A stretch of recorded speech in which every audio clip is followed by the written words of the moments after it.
এনসিপির সাথে কিন্তু ইসলামী আন্দোলনের কোনো ধরনের দেন দরবার কিংবা আসলে বিরোধ এটা তৈরি হয় না এবং এটার কোনো ধরনের কোনো মানে সম্পর্কের কোনো ঘাটতি তৈরি হয় না।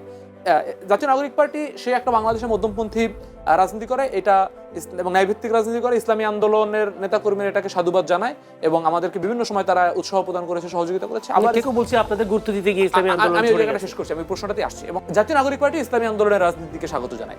এখন সমস্যাটা যেটা হয়েছে যে এনসিপি অনেক আগে থেকেই ইসলামী আন্দোলন সহ 8 দলের পক্ষ থেকে অনেক আলাপ আলোচনা চলছিল, যে বিভিন্ন জোটের সাথে বিএনপির সাথে আলাপ আলোচনা ছিল। আমরা আমাদের শুরু থেকেই একটা সিদ্ধান্ত ছিল যে আমরা এককভাবে ইলেকশন করবো কিংবা আমাদের একটা রাজনৈতিক পরিস্থিতি ছিল।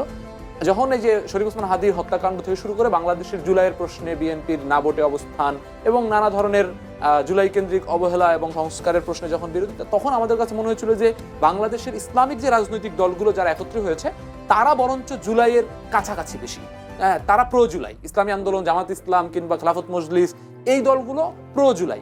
সেই কথা চিন্তা করে কিন্তু আমরা ওই জোটের সাথে আমাদের নির্বাচনের এবং এই সংস্কার এবং ন্যায়ভিত্তিক রাষ্ট্র প্রতিষ্ঠায় আমাদের একত্র হওয়ার একটা পরিকল্পনা ছিল। তখন ইসলামী আন্দোলন থেকে শুরু করে জামাতের সাথে এবং ইসলামী আন্দোলন ওই জোটের এক্সিস্টিং 8 দল 9 দলের মধ্যে এক ধরনের পূর্ব বোঝাপড়া ছিল। সেই বোঝাপড়াতে তাদের কিছু কমিটমেন্ট ছিল যেগুলোর কিন্তু আলোচনায় এনসিপি ছিলই না। তো সেখানে হয়তো এক ধরনের গ্যাপ হয়েছে, তার ভিত্তিতে তারা আলাদা হয়েছে। আমরা এখনো ইসলামী আন্দোলনের, তারা আমাদের জোট সঙ্গী না, কিন্তু আমরা পরিষ্কারভাবে তাদের রাজনৈতিক যে পথচলা সেটাকে আমরা স্বাগত জানাই। আমার বিশ্বাস তারাও আমাদের রাজনৈতিক পথচলাকে আমরা স্বাগত জানাই। এবং আগামীর বাংলাদেশে কখনো অলিগার থামানোর প্রশ্নে আমরা আলাদা রাজনীতি করতে পারি, আলাদা নির্বাচন করতে পারি। আমি জানি যে আশরাফ ভাই এবং আমরা একই মাঠে এই শাহবাগে গিয়ে আবার আমরা হয়তো একজন স্বৈরাচারকে আমরা পতন ঘটাবো। ইসলামী আন্দোলন আপনাদের থেকে সরে যাওয়ার কারণে আপনাদের এনসিপির ভোট পাওয়ার ক্ষেত্রে কতটা ক্ষতি হলো, কতটা লাভ হলো? একবার যদি কোনো ধরনের ভনিতা ছাড়া বলি, সেটা হচ্ছে একটা জায়গায় 10টা মানুষ থাকলে যে শক্তি থাকবে, 9টা মানুষ হলে তো শক্তি কমবে, অবশ্যই কমবে।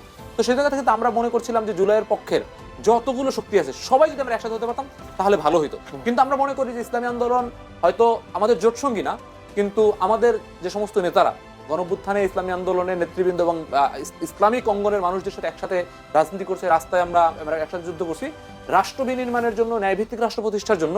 ইসলামী আন্দোলনও আমাদের পাশে তারা দাঁড়াবে এবং বিভিন্ন জায়গায় যেখানে ইসলামী আন্দোলন মনে করবে যে না আমাদের সাথে তাদের ওই বোঝাপড়াটা ঠিকঠাক আছে, ইসলামী আন্দোলন হেল্প করতে পারে, আমরা ইসলামী আন্দোলনকে বিভিন্ন জায়গায় আমরা সহযোগিতা করতে পারি। তো এই জন্য জোটে নাই বিধায় ইসলামী আন্দোলন আমাদের শত্রু হয়ে গেল বা বিরোধিতা করবে, এটার কোনো কারণ নাই। কিন্তু সত্যি সত্যি যদি আমরা একটা বক্সে আমরা ইলেকশন করতে পারতাম তাহলে এটাতে সবচেয়ে বেশি আমার মনে হয় যে বাংলাদেশের মানুষ খুশি হইতো। আমরা পারি না, এই জন্য আমরা দুঃখিত, কিন্তু আমরা এই জন্য হোপলেস না, আমরা আবারও কাজ করতে চাই একসাথে। ধন্যবাদ।